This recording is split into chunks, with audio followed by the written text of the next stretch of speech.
Agora foi. Agora tá perfeito. Coisa mais bonita ele ver aqui. Estou muito feliz. Eu quero lhe agradecer por essa oportunidade aí, professor. Professor, diga. A minha ideia aqui é a gente fazer um bate-papo, tá? Descontraído. E porque o nosso público aqui, professor, são de pessoas sedentas por conhecimento. A gente tem os mais diferentes níveis intelectuais aqui, desde o pessoal que conseguiu estudar com PhD até o pessoal que tem o ensino médio. Então mas é todo mundo pessoal sedento por saber e que acredita que o conhecimento, né, é a única coisa que pode avançar aí. E a gente sabe que nenhum mal pode vencer o conhecimento, né, professor? Então, muito obrigado, tá?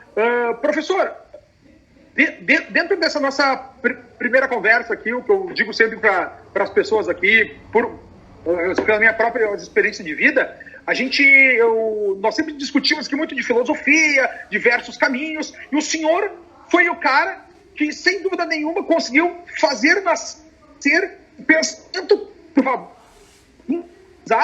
transcendental aqui no Brasil. A minha formação é em Direito e em Ciências Sociais. O primeiro livro que eu li do senhor foi O Imbecil Coletivo. Eu li em 97, naquela época, e eu me lembro que foi uma visão de mundo que explodiu na minha cabeça, que tudo que o senhor falava ali era exatamente o que eu via na academia. Era lavagem cerebral, eram discussões por egos, esse tipo de coisa. E o que eu mais gostei do senhor naquela época, dessa leitura, era o seu humor, né? E que muitas vezes, hoje em dia, dentro dessas discussões políticas, a gente já não tem mais essas oportunidades. Outra coisa também, professor, que foi uma explosão na minha cabeça, foi quando eu li o Aristóteles em Nova Perspectiva, né, com os discursos, com a teoria dos 4 discursos, e é sobre isso que eu queria falar também. Eu estou só fazendo essa introdução até para a gente se apresentar e dizer mais ou menos por onde nós vamos caminhar por aqui. Tá? E outro que eu acho sensacional, que foi o que mudou a minha cabeça, é a introdução para como vencer um debate sem ter razão. Aquela questão dialética de Aristóteles, ali que eu comecei a ver, porra, mas olha aqui, como é que a gente tem um cara desses no Brasil, e que muita gente ele conhece pelas questões políticas, não sabe da maravilha que é ter um pensador que nem o senhor aqui no nosso país. Então, professor, eu queria também fazer umas perguntas pessoais, né? Porque a maioria das pessoas que nos ouvem também estão nessa fase de transição de vida, ou estão casando, ou estão tendo filho, ou estão mudando de emprego, não estão se encontrando nesse nosso mundo aqui. E os últimos assuntos que a gente comentou nas conversas do Instagram, que foi sobre exatamente mudança de vida, se enxergar. E aí eu queria perguntar para o senhor, professor, logo de cara, assim, quando é que o senhor despertou dentro de ti essa paixão pelo saber, essa paixão por seguir adiante, essa paixão por estudar? Porque o senhor tem uma biografia muito própria, né, professor? Desde a sua infância, o seu método de aprendizado próprio. Eu queria que o senhor nos desse luzes para as pessoas que estão nos ouvindo aí, terem esperanças de saber que podem crescer por si mesmos. Bom, desde pequeno, uma das primeiras coisas que eu observei na minha vida que, vamos dizer, me chamaram a atenção foi uma quantidade imensa de sofrimento humano que eu vi em torno de mim. Não propriamente em mim. Eu sofria porque tinha uma doença, eu fiquei 7 anos doente na cama. Mas conta a minha mãe que eu nunca estava triste. Eu estava assim, ela diz, tossindo e rindo, né?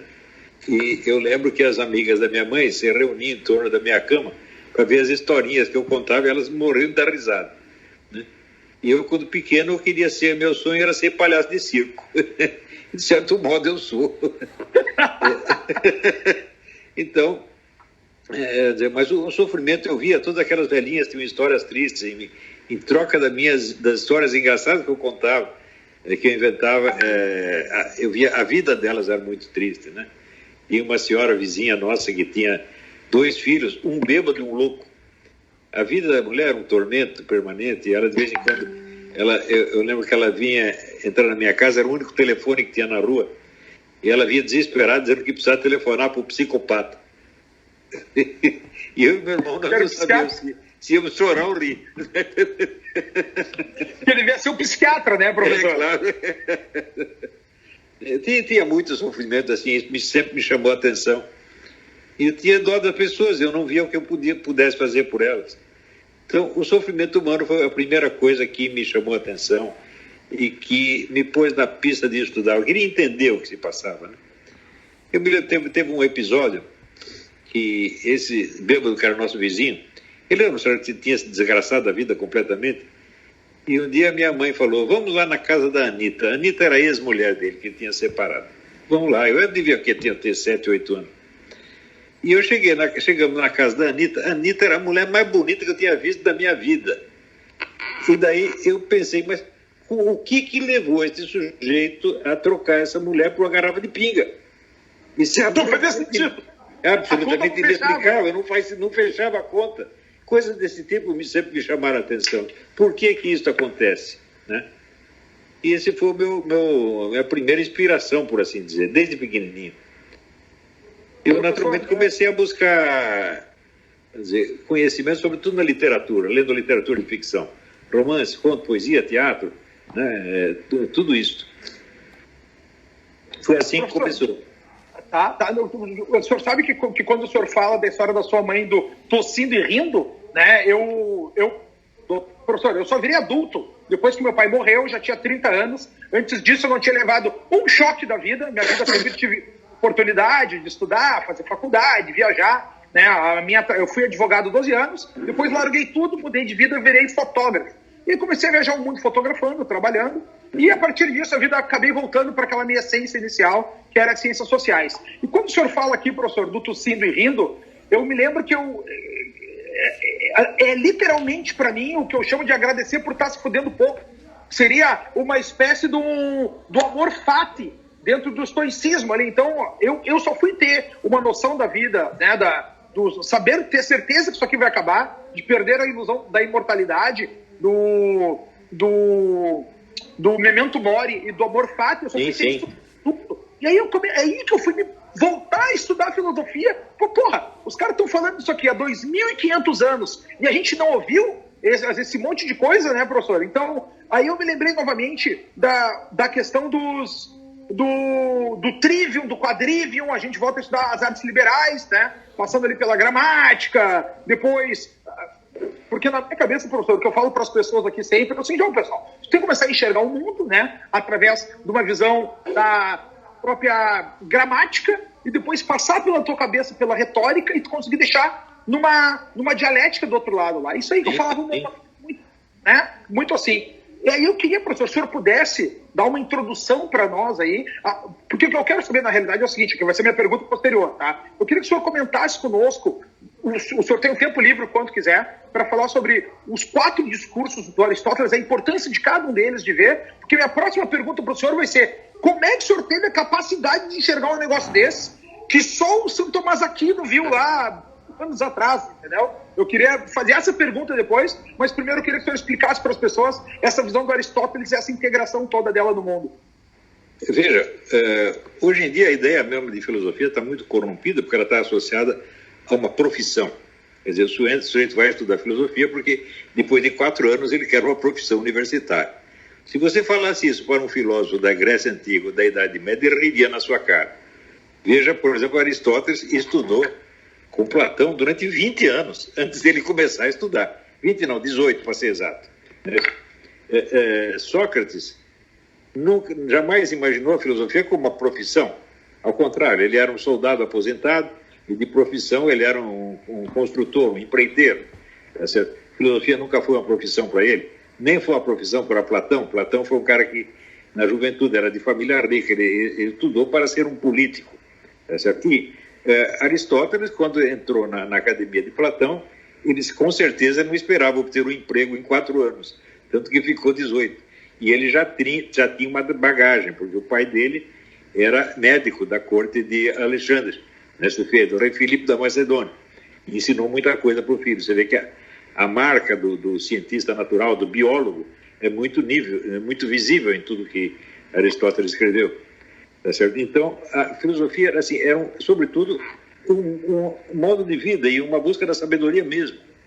Mas se você estudar, por exemplo, existe um livro muito interessante, o autor chama-se Kenneth Minogue. Minogue é um autor inglês, mas o sobrenome é francês. E, o conceito de universidade. Ele diz que as pessoas têm uma ideia hoje muito errada a respeito do que era a universidade na Idade Média.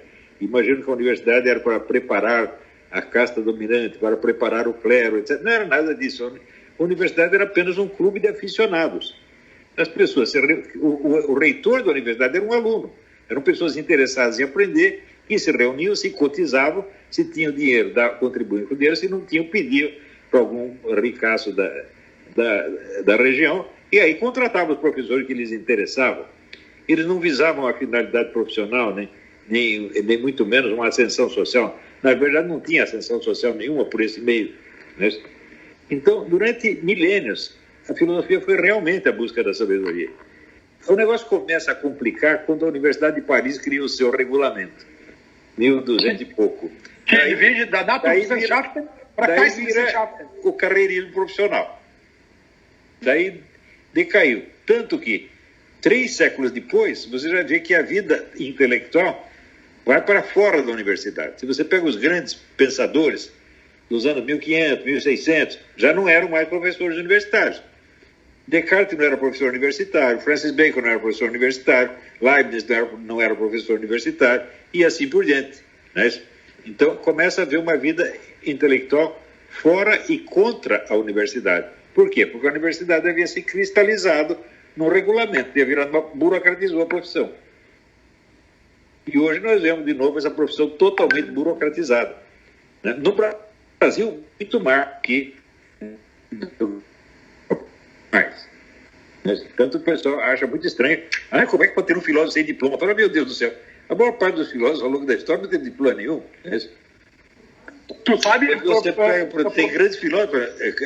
Karl Jaspers nunca teve diploma de filosofia, tinha um diploma de médico.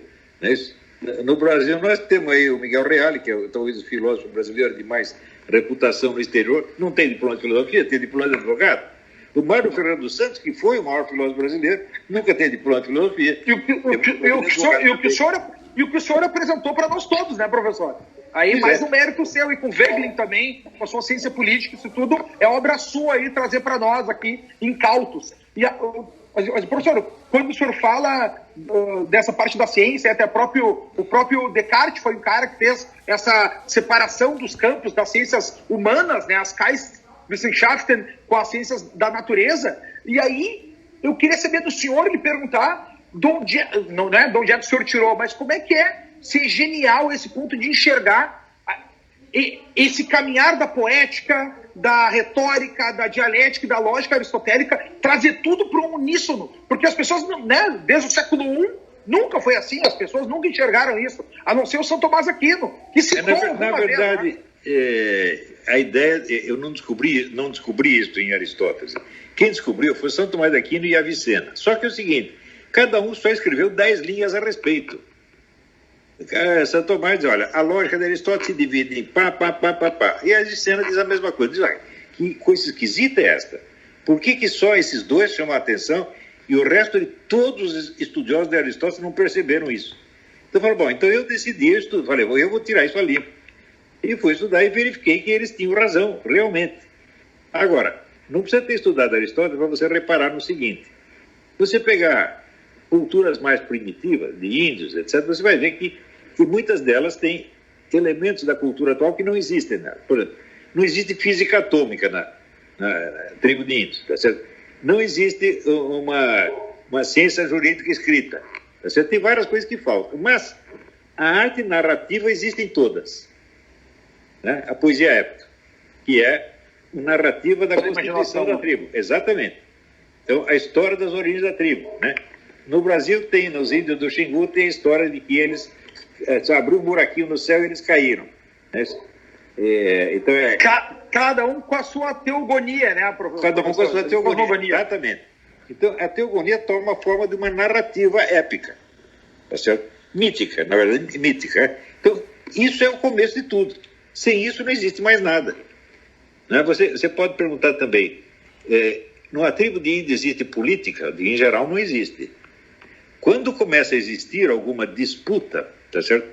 Ou a disputa é resolvida na porrada, ou se começa a virar uma disputa verbal, então aí já tem o segundo tipo de discurso, que é a retórica, que é a argumentação baseada nas preferências da plateia. Na retórica, a premissa fundante, quer dizer, o critério de veracidade, é a opinião da plateia. É a vontade de ouvir, é trazer vontade de ouvir para a assistência. Exatamente. E a plateia, a opinião que a plateia já tem é tida como critério da verdade.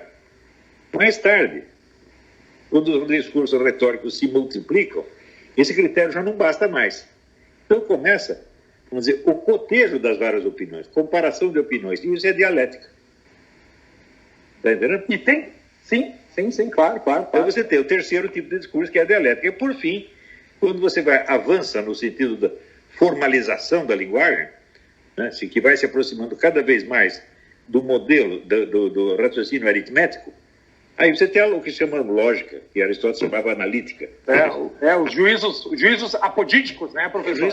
A busca de juízos apodíticos. Agora, também você percebe o seguinte, que a amplitude de assuntos vai diminuindo à medida que nós saímos da poética para a retórica, para a dialética e, por fim, para a lógica. Que é própria uma admissão da veracidade, né? No início a gente... Assim, ó, eu vou só fazer uma tradução para o nosso público aqui também, tá, professor? O que o professor está falando aqui é o seguinte, ó. Quando a gente vai... tu tem que convencer uma outra parte, que é essa parte que fala... Tem dois modos de convencimento. Um é porrada, o outro é argumentação, né? Na argumentação, o professor, ele unificou o pensamento aristotélico como? A primeira parte é essa poética. Quando tu fala, tu traz uma ideia, tu tem um encanto, tu tem o mítico sendo contado. Num segundo momento, tu vai para a retórica. Qual é a retórica? Eu falar e apresentar uma ideia de modo que seja interessante para te ouvir. Isso. A partir dela, a gente vai dar um passo adiante, que é a dialética. Nós vamos confrontar ideias. Tudo isso aqui a gente tem que pensar. São pessoas que têm um caráter moral científico dentro de si, que queiram chegar num outro saber. Porque o grande problema da retórica e da dialética, aí, professor, me corrija se eu estiver errado, é que as pessoas confundem muito com sofisma, né, professor? E aí os caras acham que, tu está querendo me enganar. E não é, a gente tem que estar querendo buscar o conhecimento a partir disso. E aí, no final, vem a lógica, que é mostrar por A mais B, que algo significa C. Estou correto no que eu estou dizendo, professor? Está corretíssimo. Agora, a própria ideia de sofisma, você vê, sofisma é um conceito da dialética. Né? É onde você... O sofisma é uma coisa que parece demonstrar, parece provar, mas não prova nada. Né? Existem muitos modelos de sofismas, quer dizer, o estudo dos raciocínios errados. Né? Aristóteles dedicou muito tempo a isso. Tá certo? Mas, existe erro na poética, existe erro na retórica, existe erro na dialética, existe erro na lógica. De certo modo, você pode chamar todos de sofismas, tá certo? Então, por exemplo, na poética, quando o sujeito apela a um lugar comum, tá certo? A um chavão, isso é um sofisma poético, um negócio que parece poético, mas não é, tá certo? E assim por diante, né? Então, essa coisa dos 4 discursos, para mim, é a base de toda a educação possível. E o fato é que, ao longo de 2000 anos, ninguém escreveu nada sobre isso. Quer dizer, Aristóteles e Santo Tomás e Avicena apenas notaram que isso existia. O Avicena é o pensador árabe aquele, né, professor? Sim. Eu não sei falar o nome dele em árabe lá. Não sei dizer o nome. Não, estou só explicando para as pessoas começarem a se localizar para tu ver como o pensamento aristotélico, o cara que nasceu em Estagira, na Grécia, quase Turquia, se espalhou pelo mundo e como isso se caminhou por todos os continentes, também com pensadores a partir disso aí. Professor, e deixa eu lhe perguntar uma coisa, e onde é que veio a sua paixão, o seu interesse por estudar propriamente o Aristóteles? Foi tocando o mundo do conhecimento ou o senhor de fedelho? Não, meu negócio é Aristóteles. Como é que foi descobrir isso? Foi uma sugestão que me deram. É mesmo? Na época que eu era livreiro, eu tinha uma livraria que se chamava Livrarias Zipac. Meu sócio era o Luiz Pellegrini, que foi diretor da revista Planeta. Tá. E essa livraria promoveu a vinda ao Brasil de um guru da Índia, diretor da Academia Védica de Bombaim. Quer dizer, a academia oficial da Índia, né? Swami Dayananda Sarasvati. Foi o maior orador que eu ouvi na minha vida. Era um negócio impressionante. Ele falava, 2.000 pessoas ficavam paralisadas ouvindo ele durante 2 horas. E um homem muito sábio, incrível, né? Grande filósofo, grande. E eu fiquei encarregado de ser o guia turístico dele em São Paulo. Eu levava ele para cima e para baixo, para o restaurante, para conhecer pessoas, etc. E um dia eu perguntei para ele, falou, o que o senhor acha de eu ir para a Índia para estudar esse negócio de Vedanta? Ele falou, é uma boa ideia, mas não precisa, porque aqui vocês têm Platão e Aristóteles, que é exatamente a mesma coisa. Eu falei, é? Então eu fui estudar Platão e Aristóteles, isso é muito simples. Mas que coisa. Professor, tu sabe que eu fui fotógrafo durante 8 anos E durante muitos períodos eu trabalhava em alguns eventos, por exemplo, o Fórum da Liberdade, que o senhor já palestrou diversas e inúmeras vezes. Né? E uma das boas oportunidades de ser um fotógrafo lá é o contato com os palestrantes. E eu também tinha esse hábito de perguntar para cada um deles, cara, que livro que eu tenho que ler? Qual é o melhor livro que tu leu esse ano? Então até eu gostaria, professor, de fazer essa mesma pergunta para o senhor. Qual é o último livro que o senhor leu que o senhor gostou? Eu tenho muita inveja da sua biblioteca organizada desse jeito aí, comparada com a minha, que é toda espalhada. Eu queria que o senhor tivesse alguma sugestão, né? Óbvio, para o público geral, assim, de alguma leitura que o senhor, pô, isso aqui foi fundamental, Conrado. Qual seria ela, professor? Eu costumo ler 10 livros ao mesmo tempo. Quando canso de um assunto, eu mudo. Né? Diz que o famoso o geógrafo, o Dr. Richard Burton, não é o ator, o geógrafo, ele tinha assim, 16 mesas no escritório dele, cada mesa era para um assunto. Eu não tenho 16 mesas, mas mas estamos juntos.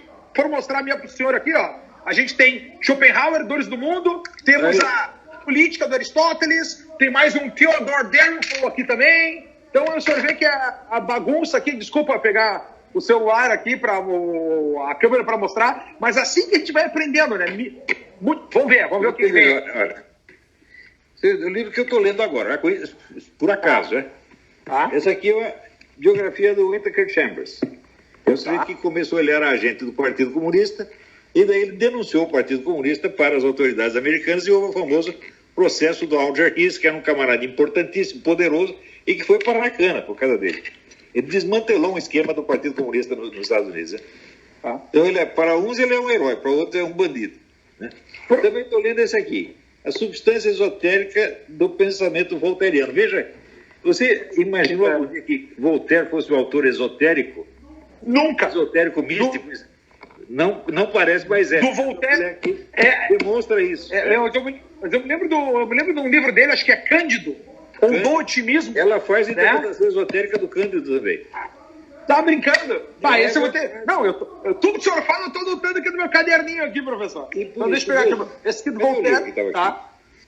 E também, olha, ao mesmo tempo estou lendo o livro mais importante que existe sobre o lado esotérico ocultista do nazismo.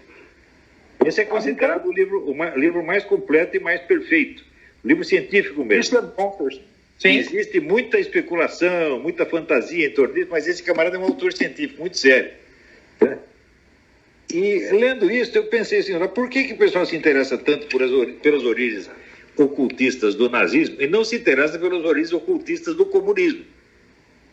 Professor, e aí eu quero lhe perguntar, mais um ponto nisso aí também. O primeiro cara que eu vi falar do Foro de São Paulo, e aí que tá? Como eu vim das ciências sociais, e eu era um cara de esquerda, vamos dizer assim, né? Porque eu era jovem, eu queria mudar o mundo, eu tinha as ilusões, meus pais eram funcionários públicos, né? Eu tinha essa visão de mundo até meus 20 anos, mas eu tinha lá, para aquele pessoal lá, eu era de direita, que todo mundo era de extrema esquerda. E lá foi a primeira vez, lá em 1997, que eu ouvi falar do Foro de São Paulo, que foi o senhor também que abriu os olhos do Brasil todo, que até as últimas eleições todo mundo negava a existência, imagina em 2018, e a gente chegou por isso tudo. Então, se o senhor puder fazer um link aí, porque tem outro ponto também que eu adoro, e ali nos meus stories do Instagram acabou fazendo bastante sucesso, pessoas, todo mundo querendo saber, e não achando uma fonte de estudo, foi a própria Escola de Frankfurt, professor. Então, são dois assuntos que o senhor trouxe para o Brasil, e eu gostaria, se o senhor puder falar, agora, desculpa lhe cortar, como eu já fiz, né? Se o senhor pudesse falar das raízes ocultas do comunismo, eu gostaria de saber. Porque, para mim, as raízes ocultas do comunismo seriam só os socialistas utópicos lá, né? Não, tem muito mais coisa. Por exemplo, você não pode esquecer que na mesma época da Revolução Francesa foi a época que começou as conversas sobre hipnotismo. Né? E também foi a época que logo em seguida aparece o espiritismo. Tudo isso está muito ligado na origem do socialismo, sem contar as inúmeras sociedades secretas que foram gradativamente transformando, né, as doutrinas gnósticas em ideologia de massa.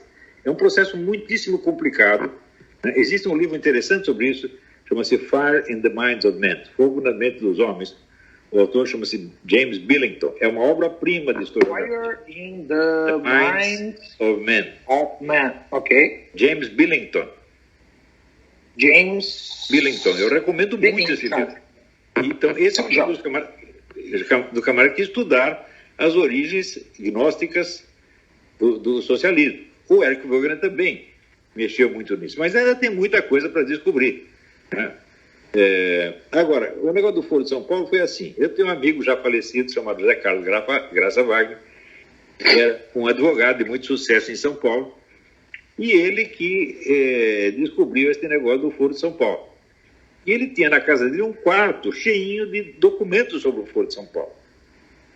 E ele me mostrou tudo aquilo e me convidou para escrever um livro com ele. Mas como eu estava de saída, eu estava viajando para a Romênia, eu me arrumado emprego na Romênia, eu fui para lá. Eu falei, Zé Carlos, agora não dá, mas quando eu voltar, talvez a gente possa fazer isso. Só que, quando eu voltei, tinha acontecido o seguinte: ele tinha dado uma entrevista sobre o Foro de São Paulo para o Diário de Miami, o Diário Las Américas de Miami. E isso acabou com a vida dele. Fizeram uma campanha contra ele, e no fim o escritório dele só tinha um cliente, que era ele mesmo. Tantos processos que moveram contra ele. Ele perdeu tudo que tinha e morreu. Morreu ele e morreu a mulher, os dois deprimidos. E uma parte da documentação, uma parte muito pequena da documentação dele, eu tive acesso. E daí, com base nessa documentação, comecei a escrever a respeito. Daí eu notei que por 16 anos a mídia toda escondeu a existência do Foro São Paulo. Inacreditável. Inacreditável. Aqui nos Estados Unidos, o especialista, entre aspas, de América Latina, do Council on Foreign Relations, que chama-se o Kenneth Maxwell, ele fez uma conferência lá dizendo que o Foro de São Paulo não existia absolutamente. Ele disse, isso não existe. Eu perguntei para os meus colegas todos no Brasil, todos dizem que não existe. Foi um maluco do Rio de Janeiro. O maluco era eu, né? Professor, aí que tá. É o resultado do imbecil coletivo, né? É o imbecil coletivo. A gente tem, né? O imbecil coletivo próprio. O Luiz Felipe de Alencar, que era professor de História do Brasil na Sorbonne e colunista da Veja, também negou. Não, tudo isso aí é loucura, isso não existe. Daí eu publiquei as atas completas do Foro de São Paulo. Está aqui o documento. Que caralho de historiadores são vocês que baseiam as suas ideias nas opiniões dos outros em vez de consultar os documentos de fonte primária? Quer dizer, evidentemente são idiotas ou vigaristas, não tem outra hipótese, né? Por que tá, professor? Uma coisa que o senhor também escancarou no imbecil coletivo, e aí todo mundo que estava ali, né, os que estavam no imbecil coletivo e conseguiram levantar a cabeça e enxergaram, foi uma mediocritização da academia geral. E aí eu lhe pergunto, professor, quando Aristóteles diz lá, agora voltando, né, pro Aristóteles, ele diz o seguinte, ó: olha só, meu amigo, não discuta com quem não é fiel à ciência, né? Não discuta com quem não tem as bases da ciência. Como é que é conviver num mundo, numa sociedade científica aqui no Brasil, professor, onde a gente vive num mundo de tantas pessoas medíocres? Não, eu não tenho interlocutores. Nesse meio acadêmico não tem interlocutor, não tem um sujeito capacitado. E como é que não tem ninguém para discutir, cara? Existem pessoas qualificadas na esfera lógica, mas apenas na parte técnica da lógica. Você vê, quando teve o maior congresso de lógica do mundo, né, que foi o Unilog, na Suíça, 7 brasileiros apenas foram convidados. Eu era um deles. Só que os outros 6, a especialidade deles era só lógica matemática. Então, eu fui convidado para apresentar lá justamente a minha tese sobre os 4 discursos. Era a única que tinha, assim, uma substância propriamente filosófica, né? E aí é que tá, eu fico imaginando a loucura desses caras quando ouviram poética e lógica junto. Essa é a parte que eu fico imaginando, né? A maior parte das pessoas levou um susto. Mas está tudo bem provado, a coisa é realmente assim. E eu acho que a teoria dos 4 discursos é absolutamente irrefutável. Não tem como negar, né? Professor, mas ele para mim é tão irrefutável e foi tão bom quando eu vinha pensando a questão, né, do trivium, como eu estava dizendo para o senhor, até para as pessoas que estão nos assistindo, a palavra, pô, tu não sabe o trivial. Quando tu não sabe o trivial é porque tu não teve nem o trivium. Né? O trivium, como a gente já falou ali, é a gramática, a retórica e a dialética. Para depois passar para o quadrivium, que são as ciências, né, a música, as artes, tal. Então imagina, a gente vinha pensando naquele trivium e aí a gente chega diante desse pensamento todo, trazendo a poética conectado com lógica, com retórica e com dialética. Professor, deixa ele fazer uma pergunta. Voltando para o que a gente estava falando aqui, eu sou um cara que fico cortando muito, desculpa, tá, professor? Cara, como é que é viver nesse mundo de não ter ninguém para conversar, professor? Olha, eu não sei como é que eu sobrevivi a isso, mas eu tive alguma sorte, Porque no fim dos anos 80 eu mudei para o Rio de Janeiro e ali ainda existia um resíduo, um restinho da vida intelectual brasileira das décadas anteriores. E eu conheci ali vários intelectuais, escritores brasileiros de primeiríssima ordem, né? O Josué Monteiro, Alberto Salles, o próprio Roberto Campos, né? Um monte de gente. Mas eram todos octogenários. Eu falei, e quando morrer essa gente não vai ter mais nada. E de fato não teve. Então aí se cumpriu a profecia do meu nome, porque o meu nome é uma palavra norueguesa, quer dizer sobrevivente. A minha avó escolheu esse nome e ela foi profética, porque de fato morreu todo mundo, sobrou eu. Né? Graças a Deus, professor. José Monteiro morreu, Herberto Salles morreu. Né? Ainda tem pessoas que estão vivas, mas estão com 80, 90 anos. Né? Na área propriamente da filosofia, você tem o Ernildo Stein, um homem muito velho. Existe na área de lógica, existem pessoas notáveis. Mas, como eu disse, é só lógica matemática. Essas questões mais substantivas da filosofia não interessam as pessoas. Deixa eu lhe fazer mais uma pergunta, para te dar um pulo também, mas dentro desse ritmo aqui. Escola de Frankfurt, professor. Isso aí, se a gente fala até hoje, as pessoas muita gente não acredita, né? Também, mas quando as pessoas começam a enxergar isso, a entender e ouvir sobre a Escola de Frankfurt, parece que vira uma chave dentro da cabeça da pessoa que ela entende quão manipulada ela foi durante todo esse tempo. Eu fui um cara que, quando eu enxerguei isso aí, minha vida mudou. Foi quando eu saí, né? Antigamente eu era um vagabundo anônimo sustentado pelo pai, que estudava Ciências Sociais na Universidade Federal, e no outro eu virei um trabalhador, comecei a trabalhar no mercado financeiro, eu tinha 20 anos. Foi quando eu enxerguei essa mudança do mundo. Professora, qual o tamanho do estrago? Vou fazer uma pergunta bem genérica para deixar o senhor com liberdade de falar. Qual o tamanho do estrago da Escola de Frankfurt no nosso pensamento ocidental, na civilização ocidental, com o fim da verdade, com a distorção da ciência, com a relativização da ciência? O que o senhor poderia nos dar uma breve aula sobre isso aí, professor? Você veja, o primeiro estrago que a Escola de Frankfurt fez foi no movimento comunista mesmo. Porque eles acabaram com a ideia da Revolução Proletária. Então, e trocaram a revolução, a rebelião proletária contra os burgueses por qualquer rebelião subjetiva. É a rebelião das mulheres, a rebelião dos gays, a rebelião dos negros, a rebelião disso, daquilo, dos jovens contra os velhos, etc. Então, só que todas essas rebeliões somadas, elas podem transformar o capitalismo num inferno, mas elas não constroem o socialismo. É impossível você obter um socialismo a partir dessas rebeliões. Então, até hoje eu não sei se esses camaradas da Escola de Frankfurt eram uns imbecis ou se eram gente contratada por bilionários para dissolver a força do movimento comunista. Eles dissolveram. Eles estragaram o movimento comunista. Transformaram num vendaval de loucuras. E um outro ponto que eu enxergo, professor, vamos ver se o que eu falo aqui tem cabimento para somar para o que o senhor está falando, que a dialética senhor escravo do Hegel ali, que antes virou essa luta de classe marxista, começou a estar dentro de cada indivíduo. Então o cara que é o seu senhor escravo de si mesmo se auto-chicoteia para encontrar padrões que ele não entende. Exatamente. Né? Exatamente. Você vê, na obra do Michel Foucault, por exemplo, ele descobre que tudo que existe são relações de poder. Eu falo, bom, o poder é um elemento que está presente em todos os fenômenos da natureza e da vida humana. Assim como está presente, por exemplo, a energia elétrica, assim como estão presentes os átomos, assim como está presente a tabela periódica dos elementos. Então, tudo aquilo que está presente em todos os fenômenos não é explicação de nenhum deles. Dá para entender?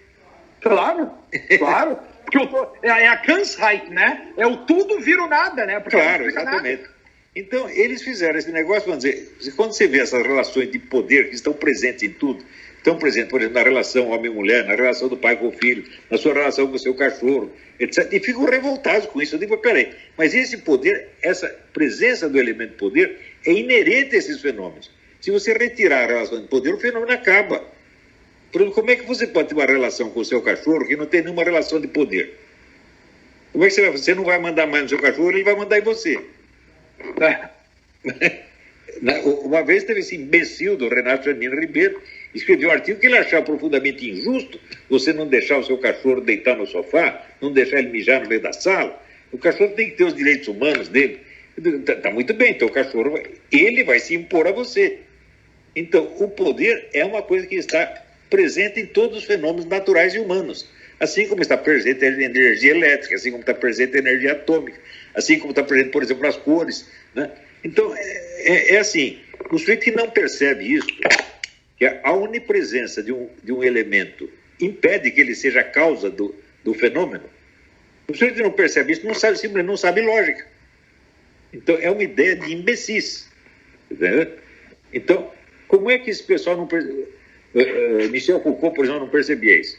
Olha, Pierre Magnard, que é um excelente filósofo, vocês foi amigo dele, colega dele de juventude, ele disse: o Michel Foucault sempre foi louco. Ele é louco mesmo, clinicamente falando. E esse é que é o problema.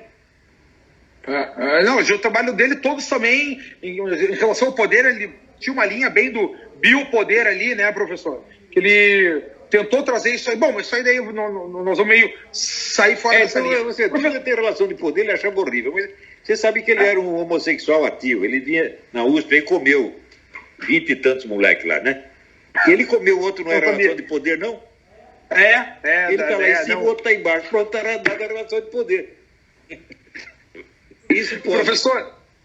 Professor, e quais são, assim, para hoje, tá? Para os dias de hoje, para a gente trazendo da escola de Frankfurt, que acabou que transformou, tipo, os caras enxergaram com a morte do Lenin, que aquele negócio não dava certo, né? Em 1924, começaram a fazer as pequenas transformações, teve depois essa parte que daí eu acho que uma grande justificativa do imbecil coletivo é exatamente os professores ali do Núcleo de Ciências Sociais de Frankfurt, que foram dar aula na Sorbonne, foram dar aula, né, em Colômbia, e todos os professores do Brasil acabaram estudando com esses caras, né? E chegaram aqui trazendo essa imbecilização, essa idiotização, essa mediocridade que a gente tem na nossa academia, professor. O resultado do trabalho desses camaradas é os 50% de analfabetos funcionais que as universidades despejam no mercado todo ano.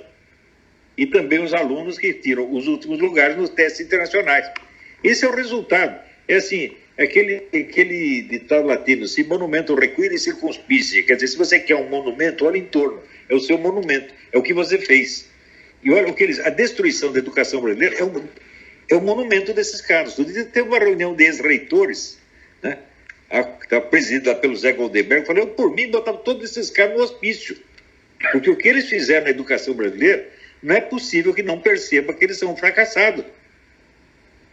Como é que você ainda tem coragem de dar palpite depois disso? Devia se esconder em casa, se esconder na privada, de vergonha. Mas eles não têm vergonha, eles se acham lindos, maravilhosos. Então, quer dizer, são pessoas que não têm consciência. E existencialmente, isso aí me dói, professor, porque a gente volta por uma frase que o senhor usa numa abertura de um livro do senhor, dizendo que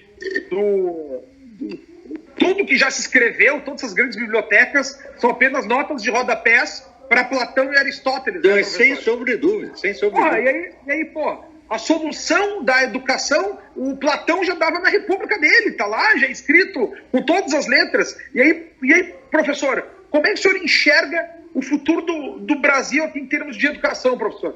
Tem chance de mudar? Não tem chance de mudar? O que a gente faz com esse negócio aqui, professor? Eu acho o problema da educação brasileira é um negócio catastrófico. Eu não vejo solução possível.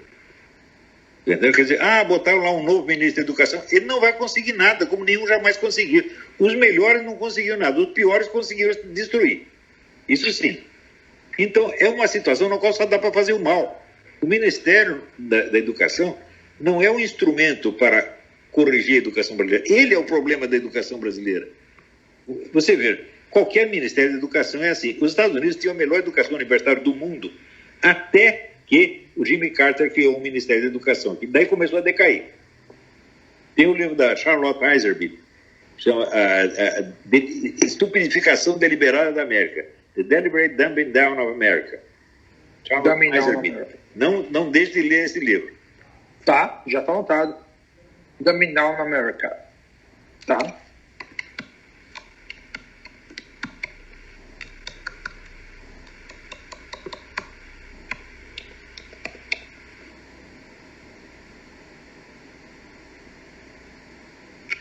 Então, qualquer Ministério da Educação só serve para destruir a educação. Você vê, aqui nos Estados Unidos tem um grande educador, chama-se John Taylor Gatto, G-A-T-T-O. E a experiência dele de 50 anos na educação leva à seguinte conclusão: as pessoas só aprendem aquilo que elas querem aprender. Portanto, você fazer um programa de educação uniforme para todo mundo é loucura. Cada um vai continuar aprendendo só aquilo que quer. Por exemplo, eu lembro claramente, no meu caso, havia matérias que eu decidia, não vou aprender isso. Como é que foi, professor, como é que foi a sua formação educacional, professor? Eu parei os estudos regulares quando eu estava na 4ª série do ginásio. Eu nunca mais vou entrar numa escola na minha vida. Cara, e como é que surgiu em ti isso, cara? Nunca mais vou entrar numa escola na minha vida. Porque eu só aprendi o que eu queria. E era impossível querer tudo. Você está entendendo? Então, eu lembro, por exemplo, coisas que eu aprendi bem, porque tinha professores bons, eu gostava muito deles. Eu aprendi muito latim, aprendi muita biologia, aprendi muito francês. E aprendi português porque queria. Independente dos professores, não tive um bom professor de português. Mas dessas coisas eu tive. Então, foi só isso que eu aprendi, o resto. Por exemplo, eu lembro que, quando eu estava na 3ª série do ginásio, o professor entrou na sala e disse o seguinte: olha, aqui nós temos um ponto, o ponto não mede nada, não tem dimensão. Mas você, somando os pontos, tem uma... Como é que você, somando vários nadas, dá alguma coisa? E o professor não sabia explicar aquilo. Daí ele falou, mas isso é intuitivo. Eu falei, eu não estou intuindo nada, é o contrário da minha intuição. Então, naquele dia eu decidi, essa matéria eu não aprendo mais, eu não quero mais. Eu tenho uma pergunta para fazer para o senhor. Professor, que o senhor... Isso é uma pergunta que até eu estava discutindo com um amigo meu um dia desses e agora surgiu uma oportunidade. Professor, como é que funciona essa questão do poder da intuição, professor? Como é que isso... essa força que tem, e como assim muitas vezes a gente acha que o conhecimento pode nos libertar, que o conhecimento é a grande resposta, mas outras vezes a intuição toma uma conta muito maior sobre o conhecimento. Como é que o senhor enxerga isso aí, professor? Hoje em dia o pessoal usa a palavra intuição no sentido muito variado e muito confuso, mas classicamente intuição é a percepção do que está presente. Mas, ao passo que o raciocínio, o pensamento, é conhecimento de coisas ausentes. Quer dizer, aquilo que você conhece através da razão, através do raciocínio, é uma coisa que está ausente. Eu te dou um exemplo. Você está andando de carro, você vê o reloginho, né, que mostra ali se o tanque de gasolina está cheio ou vazio. Tá certo? Mas você só está vendo o reloginho, você não está vendo o tanque de gasolina. Então você pega esse dado intuitivo, que é o reloginho, e você em cima disso faz um raciocínio e chega à conclusão de que não é o reloginho que está vazio, é o tanque. Né? Então, existe esse modo direto, que é intuitivo, e o modo indireto, que é racional. Isso sempre foi assim. Né? Eles servem para coisas completamente diferentes. Porém, toda a tradição moderna criou muita confusão em torno disso. Está entendendo? Então, por exemplo, as pessoas pensam que às vezes intuição é um negócio, a apreensão mágica, através do subconsciente. Então, não é nada disso. Se é um pressentimento, uma percepção intuitiva, então não é uma intuição de maneira alguma, porque você está intuindo uma coisa ausente. Né? Agora, se você percebe algo presente, pouco importa se algo presente é uma coisa material ou espiritual, tem que estar presente de alguma maneira. Tu tem que estar enxergando a história. Sim, porque daí, quando você fala isso aí, eu também me lembro, né, óbvio, é o único modo do ser humano começar a aprender exatamente essa apreensão, é encostar o mundo, tocar o mundo, né, professor, para poder aprender dessa forma intuitiva, como o senhor fala aí. Então aí não existe uma contradição. Então o senhor explicou bem. Agora, bem claro, tudo depende do seguinte: você está estudando para você sabe conhecer ou para você ser admitido numa profissão, ou para você ter uma nota no fim do ano. Quer dizer, o objetivo escolar e profissional do estudo corrompe o estudo completamente. Eu, quando era jovem, eu fiz o seguinte voto. Eu falava, Deus, eu quero entender essas coisas, mesmo que eu jamais consiga explicar para ninguém. Mesmo que tenha que guardar na minha cabeça. No fim, até consegui explicar bastante, né? Mas tá indo bem, né, professor? Né? Então, é um bom começo já, um bom começo, né? Aí é que tá, professor, é que as pessoas confundem também duas coisas. Educação com escolaridade, né? Mas sem com essa dúvida, legitimidade de conhecimento. E eu acho que aí é onde o ser humano acaba se perdendo. Sim, sobretudo no Brasil isso é assim. Porque se as universidades anualmente formam 50% de analfabetos funcionais, qualquer diploma de universidade é uma prova de que o sujeito tem 50% de chance de ser um analfabeto funcional. É verdade. Então, que valor tem isso? Não tem valor nenhum, é zero. Depois contra o sujeito. Por isso mesmo eu digo, olha, os caras falaram, que título você teve? Eu não tenho título nem no protesto. Que bom, né? Que bom também, melhor ainda, né? Porque eu me lembro, professor, que nessa época, quando eu li o Imbecil Coletivo, tinha um grande cisma do Emir Sader contra o senhor, né? Discutindo se o senhor tinha uma história filosófica, quando eu fico vendo, pô, olha só onde a gente está hoje, quem está em cada qual posição, né? Presta atenção. Eu não tenho nenhum diploma de universidade, mas eu tenho mais trabalhos universitários a respeito da minha filosofia publicada no Brasil e no mundo do que qualquer professor brasileiro de universidade. Procura lá o Olavo de Carvalho, você vai ver um monte de tese universitária que tem a meu respeito. Então, a minha filosofia é estudada, a desses caras não é. Eles publicam esses trabalhinhos de filosofia que nem a mãe deles lê. Isso não tem a menor repercussão, nem no Brasil, nem no mundo. Então, quem tem uma carreira universitária? Eu tenho, eles não têm. Você pega lá o Donkey, tá, né? Christian Dunker, eu chamo de Dunker, né? Vai lá ver. Procura trabalho sobre a filosofia do Dunker. Não tem. Procura sobre a do Olavo de Carvalho. Tem. Professor, por isso a minha honra, né? E eu quero lhe agradecer mais uma vez por essa oportunidade da gente conversar. E eu espero que seja a primeira de muitas, tá, professor? Agora eu vou ali, quando for possível, eu vou sempre querer conversar com o senhor aí, né? Tá? Porque eu quero sempre lhe perguntar mais. Professor, eu quero encaminhar já para o nosso final, para liberar o senhor. Por mim, eu fico a noite toda conversando aqui e batendo papo e falando de outras coisas além dos academicismos aqui. Professor, só uma curiosidade aqui, quando o senhor falou, qual foi o emprego que o senhor foi trabalhar na Romênia, professor? Que daí eu não sei, desculpa a minha ignorância. Isso foi o ex-ministro da Cultura do governo Itamar Franco, o Jerônimo Moscardo, né, que me ofereceu... Tinha um pessoal no Rio de Janeiro que queria me matar, dizendo que espalhando. Fizeram uma coisa incrível, porque eles publicaram um anúncio dizendo, dia tal, às tantas horas, o senhor Olavo vai estar em tal lugar, vamos lá matá-lo. Eu não sabia do anúncio, cheguei lá, o prédio já estava cercado pela polícia. Eu falei, o que está havendo aqui? Ah, eles querem matar um sujeito. Que sujeito? Então deu Olavo de Carvalho. Daí o Jerônimo Moscardo, é muito amigo nosso, ele ficou sabendo disso, me ofereceu emprego na Romênia. Só vem para cá, você descansa um tempo. E era um emprego numa fundação Brasil-Romênia, e encarregava de facilitar os contatos lá para pessoas que... negócio de comércio exterior, né? Aprendi muito sobre comércio exterior, na época era uma coisa que eu não sabia nada, né? Eu era o mais ignorante dos funcionários, tive a ocasião de aprender, né? Tinha pessoas com... Veja, o Brasil já teve uma elite de funcionários públicos fundada pelo Getúlio Vargas, que é o DASP, Departamento de Administração e Serviço Público. E os funcionários que ele formou na época estavam entre os melhores do mundo. E eu ainda conhecia algum restinho desses, você está entendendo?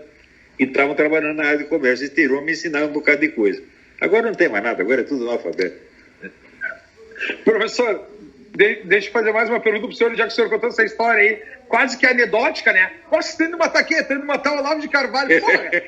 Professor, eu sei que o senhor foi jornalista de muitos veículos como... poder dizer de tabloides, assim. Tem alguma outra história pitoresca dessa daí para o senhor nos contar, professor? Não, história pitoresca não falta, porque o meu primeiro emprego no jornalismo foi o seguinte, né? Nós tínhamos amizade com um padre, que era colunista de vários jornais. Era um homem famoso, fazia programa de rádio, escrevia... E um dia eu pedi para ele me ajudar a arrumar um emprego na mídia. Ele fez um bilhetinho. Disse, olha, você apresenta esse bilhetinho para qualquer diretor de redação. Eu saí para a rua. O primeiro jornal que eu passei na frente chamava-se Notícias Populares. Eu não sabia o que era isso. Entrei lá, apresentei o cartão, eles me deram um teste para fazer, eu fiz o teste, passei e peguei o emprego. O Notícias Populares, rapaz, era um jornal, assim, é um negócio absolutamente exótico. Era um jornal de crime. Metade do jornal totalmente inventado, né? Mas quantos anos que o senhor tinha? Quantos anos que o senhor tinha, professor? Eu tinha 17 anos. Não era menor de idade, né? Você vê que coisa, eles me deram um teste para fazer. Era fazer uma matéria, reportagem que precisava entrevistar um sujeito da Light, outro da prefeitura. E eu saí para a rua e falei, como é que eu vou chegar lá? Não tem dinheiro. Daí tinha uma tia minha que morava ali perto, fui lá pedir um dinheiro para ela e fui embora. Entrevistei os caras e voltei para a redação. Quando cheguei na redação, eles perguntaram, pô, onde você se meteu? Eu falei, eu fui lá entrevistar os caras. Daí você não esperou o cara do jornal? E eu lá sabia que o jornal tinha caro, pô. E o jornal era um negócio absolutamente exótico, era dirigido por um romeno louco totalmente, chamado Jean Mellet. E o Jean Mellet, ele escrevia duas colunas. Uma diz, show business e uma de política internacional. Na de política internacional ele dizia assim: conversando ontem com o general Moshe Dayan no fronte de batalha, ele não tinha saído da Alameda Barão de Limeira. E a outra era assim: fulaninha não tem talento. Daí fulaninha aparecia na redação, ele levava para o motel, no dia seguinte fulaninha começava a ter talento. Tem histórias fantásticas. Histórias fantásticas. Um dia o Jean Melene me mandou entrevistar o Roberto Carlos. Vai entrevistar o Roberto Carlos, perguntas, tal. Eu saí procurando o Roberto Carlos, ele não estava na casa dele, não estava no estúdio, na casa dos homens, não consegui achar. Chegou no fim do dia, contei lá: seu Melene, fudeu, não achei o homem. Ele disse: deixa comigo. No dia seguinte botou a manchete: Roberto Carlos sumiu. Resolveu o problema. Daí o Roberto telefonou lá, puto da vida: que merda é essa, Melene? Minha mãe tá apavorada aqui que eu subi. No dia seguinte, doutor Roberto Carlos apareceu. Olha, professor, eu só acredito que é verdade porque o senhor está contando que viu, porque eu achei que era idiota, né? Se não é verdade, é inacreditável.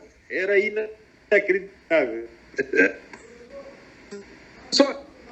Cara, muito obrigado pelo prazer da nossa conversa aqui. Eu quero lhe liberar por causa do avançado da hora já. Obrigado, senhor, está nos atendendo já meia-noite aí nos Estados Unidos. Muito obrigado pelo seu carinho, tá? Pela sua atenção com todo o pessoal que a gente está aqui, milhares de pessoas nos assistindo até agora no Instagram. Eu vou deixar sempre o convite aí para o senhor, para a gente ter essas conversas leves desse tipo e profundas com filosofia também, porque esse é o grande professor Olavo de Carvalho, que todo o Brasil deveria admirar cada vez mais pela sua alegria, professor. Isso, quando eu li o Imbecil Coletivo, eu falei: pô, a alma desse cara que tem essa alegria, esse jeito, e às vezes, quando a gente vê na televisão alguma rusga, alguma coisa, eu falei: pô, cara, esses caras certamente não leram nada do professor. Tipo, eu não sou um intenso intelectual acerca da sua obra, li alguns livros, como eu já falei pro senhor no início, mas é fácil de captar a sua alma. Olha, ainda bem que não leram, porque se lê desses posts do Facebook, já fazem uma confusão dos diabos, já pessoas lerem meus livros de filosofia, aí que sim, ninguém vai entender mais nada. Professor, pro pessoal que quer ler, pro pessoal que começar a estudar a sua obra, qual é o primeiro livro que tem que ler? O Jardim das Aflições. Jardim das Aflições. E o... Uma trilogia, né? É uma trilogia. E o Aristóteles. Né? Aristóteles não vai ler os livros de política, porque os livros de política são tudo coisa assim, das semanas, tá entendendo? Tem durabilidade menor. Né? Mas começa com o Aristóteles e com o Jardim das Aflições. Tá bom? Ótimo. Professor, muito obrigado por ter recebido. Desculpa lhe ligar diversas vezes durante o dia aí. É que o pessoal estava ali falando: cadê o professor? Cara, beijo enorme. Prazer estar aqui com o senhor. Fica com Deus. Depois de você publicar isso aí, você manda uma cópia para mim? Deixa comigo que eu publico e mando para o senhor. Tá Tá bom. Obrigado. Beijo, um abraço. Fica com Deus aí, meu. Boa noite. Tchau.